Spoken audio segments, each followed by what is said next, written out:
La vida es algo espantoso, y desde el trasfondo de lo que conocemos de ella asoman indicios demoníacos que la vuelven a veces infinitamente más espantosa. La ciencia, ya opresiva en sus tremendas revelaciones, será quizá la que aniquile definitivamente nuestra especie humana, si es que somos una especie aparte, porque su reserva de insospechados horrores jamás podrá ser abarcada por los cerebros mortales, en caso de desatarse en el mundo. Si supiéramos qué somos, haríamos lo que hizo Arthur Jermyn, que empapó sus ropas de petróleo y se prendió fuego en una noche.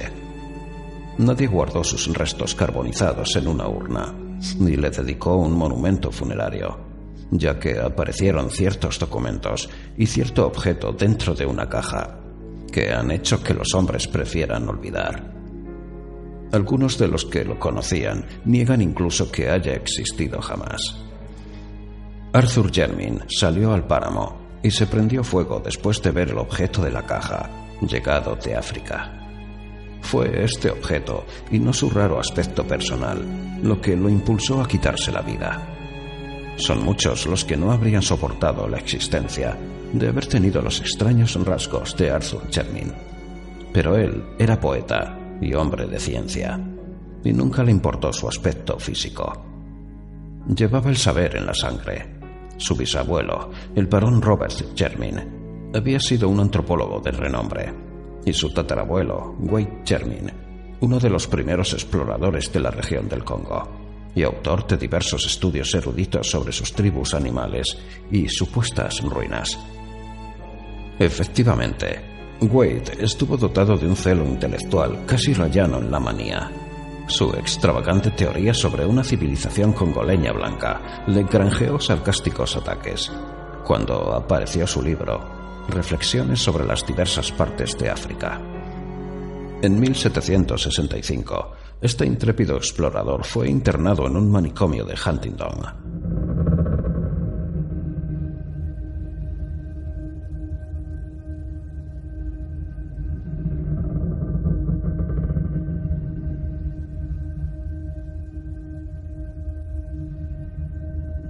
Todos los Jermyn poseían un rasgo de locura, y la gente se alegraba de que no fueran muchos. La estirpe carecía de ramas, y Arthur fue el último vástago. De no haber sido así, no se sabe qué habría podido ocurrir cuando llegó el objeto aquel. Los Jermyn jamás tuvieron un aspecto completamente normal. Había algo raro en ellos, aunque el caso de Arthur fue el peor, y los viejos retratos de familia de la casa Jermyn, anteriores a Wade, mostraban rostros bastante bellos. Desde luego, la locura empezó con Wade, cuyas extravagantes historias sobre África hacían a la vez las delicias y el terror de sus nuevos amigos. Quedó reflejada en su colección de trofeos y ejemplares, muy distintos de los que un hombre normal coleccionaría y conservaría, y se manifestó de manera sorprendente en la reclusión oriental en que tuvo a su esposa. Era, decía él, hija de un comerciante portugués al que había conocido en África, y no compartía las costumbres inglesas. Se la había traído, junto con un hijo pequeño nacido en África, al volver del segundo y más largo de sus viajes. Luego, ella lo acompañó en el tercero y último, del que no regresó. Nadie la había visto de cerca, ni siquiera los criados, debido a su carácter extraño y violento. Durante la breve estancia de esta mujer en la mansión de los Jermyn, ocupó un ala remota y fue atendida tan solo por su marido. Wade fue, efectivamente, muy singular en sus atenciones para con la familia, pues cuando regresó de África no consintió que nadie atendiese a su hijo, salvo una repugnante negra de Guinea. A su regreso, después de la muerte de Lady Jermyn, asumió él enteramente los cuidados del niño. Pero fueron las palabras de Wade, sobre todo cuando se encontraba bebido, las que hicieron suponer a sus amigos que estaba loco. En una época de la razón, como el siglo XVIII, era una temeridad que un hombre de ciencia hablara de visiones insensatas y paisajes extraños bajo la luna del Congo, de gigantescas murallas y pilares de una ciudad olvidada, en ruinas, e invadida por la vegetación, y de húmedas y secretas escalinatas que descendían interminablemente a la oscuridad de criptas abismales y catacumbas inconcebibles. Especialmente, era una temeridad hablar de forma delirante de los seres que poblaban tales lugares. Criaturas mitad de la jungla, mitad de esa ciudad antigua e impía. Seres que el propio Plinio habría descrito con escepticismo y que pudieron surgir después de que los grandes monos invadiesen la moribunda ciudad de las murallas y los pilares, de las criptas y las misteriosas esculturas. Sin embargo, después de su último viaje, Wade hablaba de esas cosas con estremecido y misterioso entusiasmo. Casi siempre después de su tercer vaso en el Knight's Head, alardeando de lo que había descubierto en la selva y de que había vivido entre ciertas ruinas terribles que él solo conocía. Y al final hablaba en tales términos de los seres que allí vivían, que lo internaron en el manicomio. No manifestó gran pesar cuando lo encerraron en la celda enrejada de Huntingdon, ya que su mente funcionaba de forma extraña. A partir del momento en que su hijo empezó a salir de la infancia, le fue gustando cada vez menos el hogar, hasta que últimamente parecía amedrentarlo. El Knight's Head llegó a convertirse en su domicilio habitual, y cuando lo encerraron, manifestó una vaga gratitud, como si para él representase una protección. 3 años después, murió.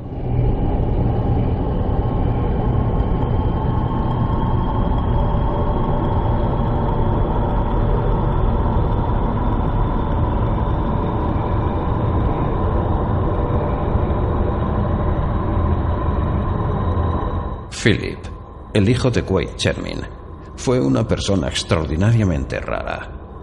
A pesar del gran parecido físico que tenía con su padre, su aspecto y comportamiento eran en muchos detalles tan toscos que todos acabaron por rehuirle.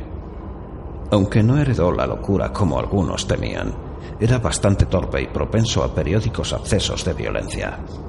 De estatura pequeña, poseía, sin embargo, una fuerza y una agilidad increíbles. A los 12 años de recibir su título, se casó con la hija de su guardabosque, persona que, según se decía, era de origen gitano. Pero antes de nacer su hijo, se alistó en la Marina de Guerra como simple marinero, lo que colmó la repugnancia general que sus costumbres y su unión habían despertado. Al terminar la Guerra de América, se corrió el rumor de que iba de marinero en un barco mercante que se dedicaba al comercio en África, habiendo ganado buena reputación con sus proezas de fuerza y soltura para trepar. Pero finalmente desapareció una noche, cuando su barco se encontraba fondeado frente a la costa del Congo. Con el hijo de Philip Chermin, la ya reconocida peculiaridad familiar adoptó un sesgo extraño y fatal. Alto y bastante agraciado, con una especie de misteriosa gracia oriental pese a sus proporciones físicas un tanto singulares, Robert Chermin inició una vida de erudito e investigador. Fue el primero en estudiar científicamente la inmensa colección de reliquias que su abuelo demente había traído de África, haciendo célebre el apellido en el campo de la etnología y la exploración. En 1815, Robert se casó con la hija del 7º vizconde de Brighton, con cuyo matrimonio recibió la bendición de 3 hijos, el mayor y el menor de los cuales jamás fueron vistos públicamente a causa de sus deformidades físicas y psíquicas. Abrumado por estas desventuras, el científico se refugió en su trabajo e hizo 2 largas expediciones al interior de África. En 1849, su segundo hijo, Neville, persona especialmente repugnante que parecía combinar el mal genio de Phil Chermin y la Adair de los Brighton, se fugó con una vulgar bailarina, aunque fue perdonado a su regreso, 1 año después. Volvió a la mansión Chermin, viudo, con un niño, Alfred, que sería con el tiempo padre de Arthur Chermin. Decían sus amigos que fue esta serie de desgracias lo que trastornó el juicio de Robert Chermin, aunque probablemente la culpa estaba tan solo en ciertas tradiciones africanas. El maduro científico había estado recopilando leyendas de las tribus Onga, próximas al territorio explorado por su abuelo y por él mismo. con la esperanza de explicar de alguna forma las extravagantes historias de Wade sobre una ciudad perdida, habitada por extrañas criaturas. Cierta coherencia en los singulares escritos de su antepasado sugería que la imaginación del loco pudo haber sido estimulada por los mitos nativos. El 19 de octubre de 1852, el explorador Samuel Seaton visitó la mansión de los Chermin, llevando consigo un manuscrito y notas recogidas entre los Onga. Convencido de que podían ser de utilidad al etnólogo ciertas leyendas acerca de una ciudad gris de monos blancos, gobernada por un dios blanco. Durante su conversación, debió de proporcionarles, sin duda, muchos detalles adicionales, cuya naturaleza jamás llegará a conocerse, dada la espantosa serie de tragedias que sobrevinieron de repente. Cuando Robert Chermin salió de su biblioteca, dejó tras de sí el cuerpo estrangulado del explorador. Y antes de que consiguieran detenerlo, había puesto fin a la vida de sus 3 hijos. Los 2 que no habían sido vistos jamás, y el que se había fugado. Neville Chermin murió defendiendo a su hijo de 2 años, cosa que consiguió, y cuyo asesinato entraba también, al parecer, en las locas maquinaciones del anciano. El propio Robert, tras repetidos intentos de suicidarse y una obstinada negativa a pronunciar un solo sonido articulado, murió de un ataque de apoplejía al 2.º año de su reclusión.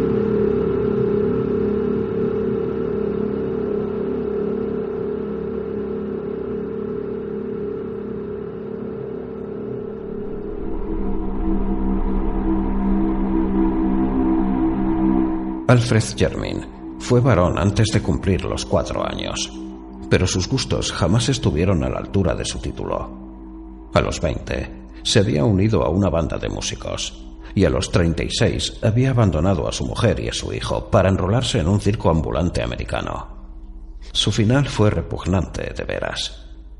Entre los animales del espectáculo con el que viajaba había un enorme gorila macho de color algo más claro de lo normal.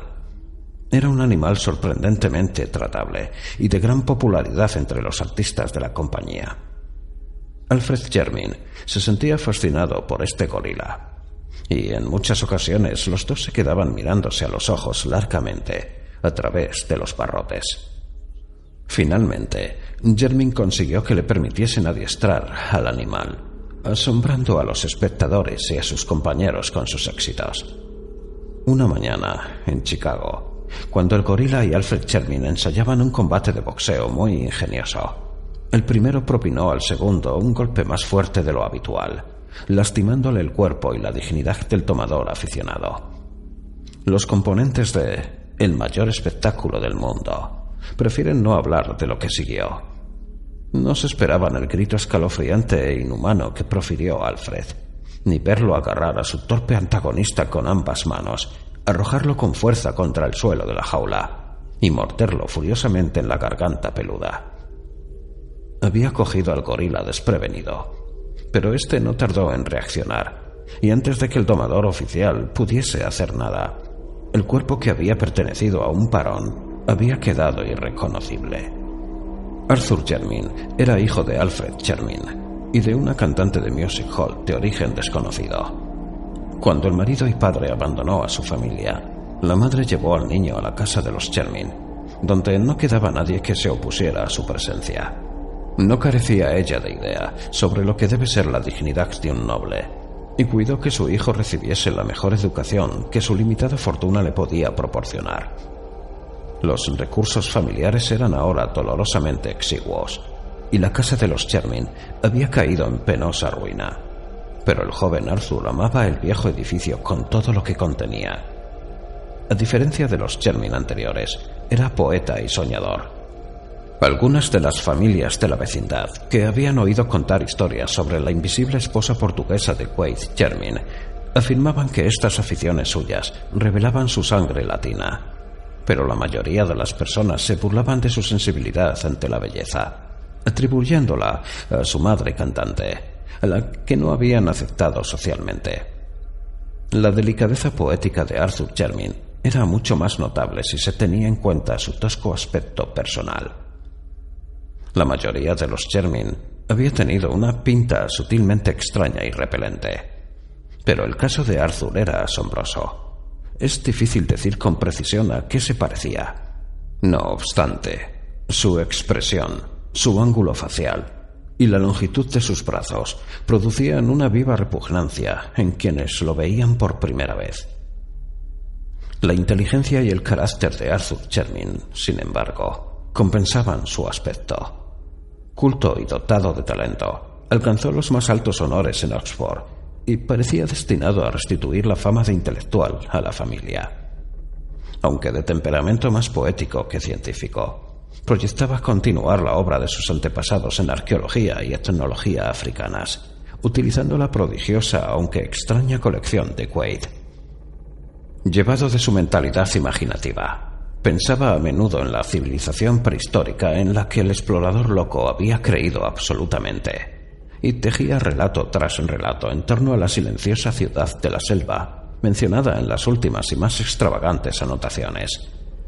Pues las brumosas palabras sobre una atroz y desconocida raza de híbridos de la selva le producían un extraño sentimiento, mezcla de terror y atracción, al especular sobre el posible fundamento de semejante fantasía y tratar de extraer alguna luz de los datos recogidos por su bisabuelo y Samuel Seaton entre los Onga.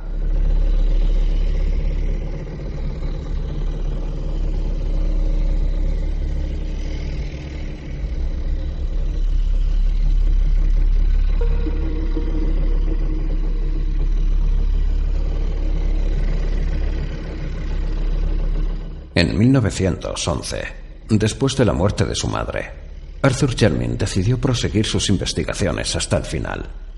Vendió parte de sus propiedades a fin de obtener el dinero necesario. Preparó una expedición y zarpó con destino al Congo.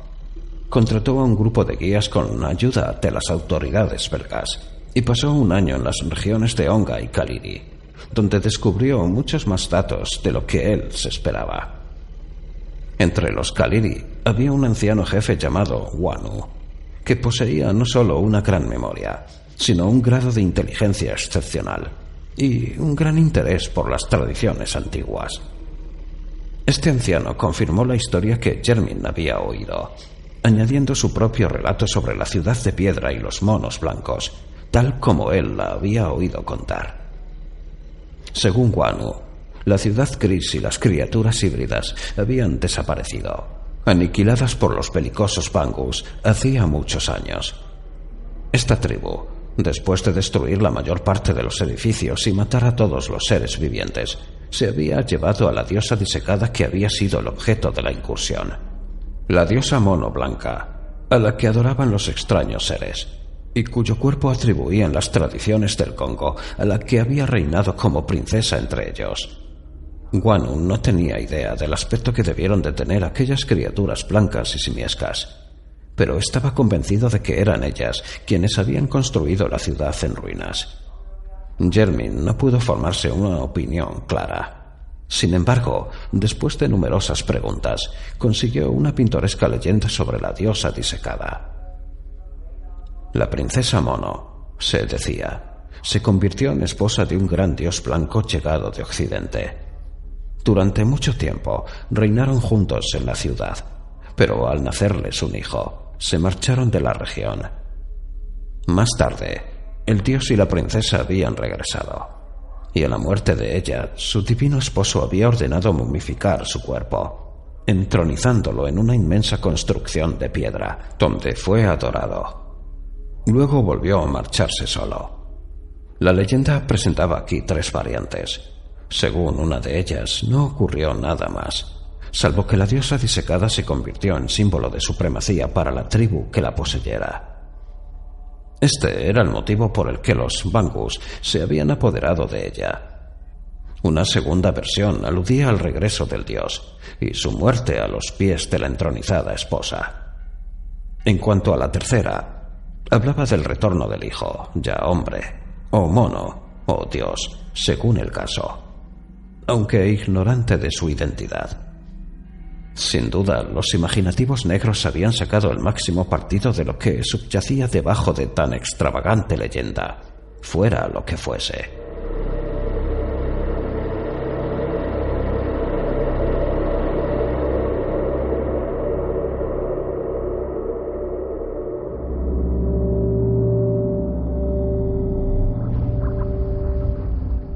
Arthur Jermyn no dudó ya de la existencia de la ciudad que el viejo Wade había descrito, y no se extrañó cuando, a principios de 1912, dio con lo que quedaba de ella.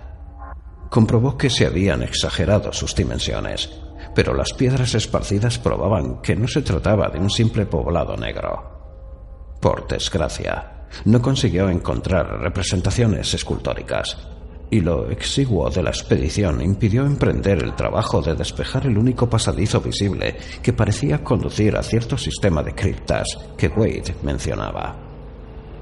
Preguntó a todos los jefes nativos de la región acerca de los monos blancos y la diosa momificada, pero fue un europeo quien pudo ampliarle los datos que le había proporcionado el viejo Wanu.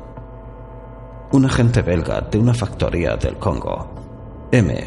Verhaeren, creía que podía no solo localizar, sino conseguir también a la diosa momificada, de la que había oído hablar vagamente, dado que los en otro tiempo poderosos Bangus eran ahora sumisos siervos del gobierno del rey Alberto, y sin mucho esfuerzo podría convencerlos para que se desprendiesen de la horrenda deidad de la que se habían apoderado. Así que, cuando Jermyn zarpó para Inglaterra, lo hizo con la gozosa esperanza de que, en espacio de unos meses, podría recibir la inestimable reliquia etnológica que confirmaría la más extravagante de las historias de su antecesor, que era la más disparatada de cuantas él había oído. Pero quizá los campesinos que vivían en la vecindad de la casa de los Jermyn habían oído historias más extravagantes aún a Wade, alrededor de las mesas del Knight's Head. Arthur Jermyn aguardó pacientemente la esperada caja de M. Verhaeren, estudiando entre tanto con creciente interés los manuscritos dejados por su loco antepasado. Empezaba a sentirse cada vez más identificado con Wade y buscaba vestigios de su vida personal en Inglaterra, así como de sus hazañas africanas. Los relatos orales sobre la misteriosa y recluida esposa eran numerosos, pero no quedaba ninguna prueba tangible de su estancia en la mansión Jermyn. Jermyn se preguntaba qué circunstancias pudieron propiciar o permitir semejante desaparición, y supuso que la principal debió de ser la enajenación mental del marido. Recordaba que se decía que la madre de su tatarabuelo fue hija de un comerciante portugués establecido en África. Indudablemente, el sentido práctico heredado de su padre y su conocimiento superficial del continente negro lo habían movido a burlarse de las historias que contaba Wade sobre el interior. Y eso era algo que un hombre como él no debió de olvidar. Ella había muerto en África, donde sin duda su marido la llevó a la fuerza. Decidió aprobar lo que decía. Pero cada vez que Jermyn se sumía en estas reflexiones, no podía por menos de sonreír ante su futilidad, siglo y medio después de la muerte de sus extraños antecesores.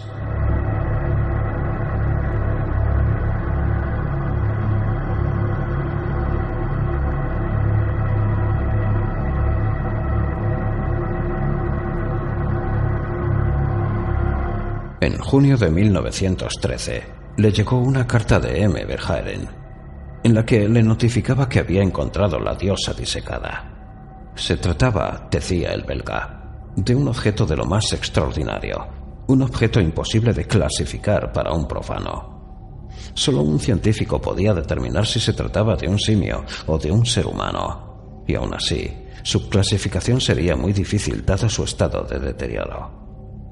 El tiempo y el clima del Congo no son favorables para las momias, especialmente cuando consisten en preparaciones de aficionados, como parecía ocurrir en este caso. Alrededor del cuello de la criatura se había encontrado una cadena de oro que sostenía un relicario vacío con adornos nobiliarios. Sin duda, recuerdo de algún infortunado viajero, a quien debieron de arrebatárselo los Bangus para colgárselo a la diosa en el cuello, a modo de talismán. Comentando las facciones de la diosa, M. Verhaeren hacía una fantástica comparación, o más bien aludía con humor a lo mucho que iba a sorprenderle a su corresponsal. Pero estaba demasiado interesado científicamente para extenderse en trivialidades. La diosa momificada, anunciaba, llegaría debidamente embalada un mes después de la carta. El envío fue recibido en casa de los Jermyn la tarde del 3 de agosto de 1913, siendo trasladado inmediatamente a la gran sala que alojaba la colección de ejemplares africanos, tal como fueran ordenados por Robert y Arthur. Lo que sucedió a continuación puede deducirse de lo que contaron los criados y de los objetos y documentos examinados después. De las diversas versiones, la del mayordomo de la familia, el anciano Soames, es la más amplia y coherente. Según este fiel servidor, Arthur ordenó que se retirase todo el mundo de la habitación antes de abrir la caja, aunque el inmediato ruido del martillo y el escoplo indicó que no había decidido aplazar la tarea. Durante un rato no se escuchó nada más. Soames no podía precisar cuánto tiempo, pero menos de un cuarto de hora después, desde luego, oyó un horrible alarido, cuya voz pertenecía inequívocamente a Jermyn. Acto seguido, salió Jermyn de la estancia y echó a correr como un loco en dirección a la entrada, como perseguido por algún espantoso enemigo. La expresión de su rostro, un rostro bastante horrible ya de por sí, era indescriptible. Al llegar a la puerta, pareció ocurrírsele una idea. Dio media vuelta, echó a correr y desapareció finalmente por la escalera del sótano. Los criados se quedaron en lo alto mirando estupefactos, pero el señor no regresó. Les llegó, eso sí, un olor a petróleo. Ya de noche, oyeron el ruido de la puerta que comunicaba el sótano con el patio, y el mozo de cuadra vio salir furtivamente a Arthur Jermyn, todo reluciente de petróleo, y desaparecer hacia el negro páramo que rodeaba la casa. Luego, en una exaltación de supremo horror, presenciaron todos el final. Surgió una chispa en el páramo, se elevó una llama, y una columna de fuego humano alcanzó los cielos. La estirpe de los Jermyn había dejado de existir.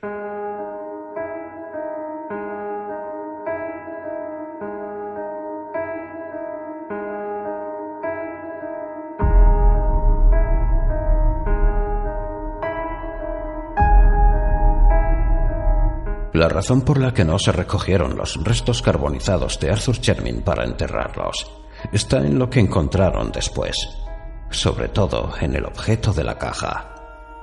La diosa disecada constituía una visión nauseabunda, arrugada y consumida, pero era claramente un mono blanco momificado, de especie desconocida, menos peludo que ninguna de las variedades registradas, e infinitamente más próximo al ser humano. Asombrosamente próximo. Su descripción detallada resultaría sumamente desagradable, pero hay dos detalles que merecen mencionarse, ya que encajan espantosamente con ciertas notas de Wade Jermyn sobre las expediciones africanas y con las leyendas congoleñas sobre el dios blanco y la princesa mono. Los dos detalles en cuestión son estos: las armas nobiliarias del relicario de oro que dicha criatura llevaba en el cuello eran las de los Jermyn, y la jocosa alusión de M. Verhaeren a cierto parecido que le recordaba el apergaminado rostro se ajustaba con vívido, espantoso e intenso horror, nada menos que al del sensible Arthur Jermyn, hijo del tataranieto de Wade Jermyn y de su desconocida esposa.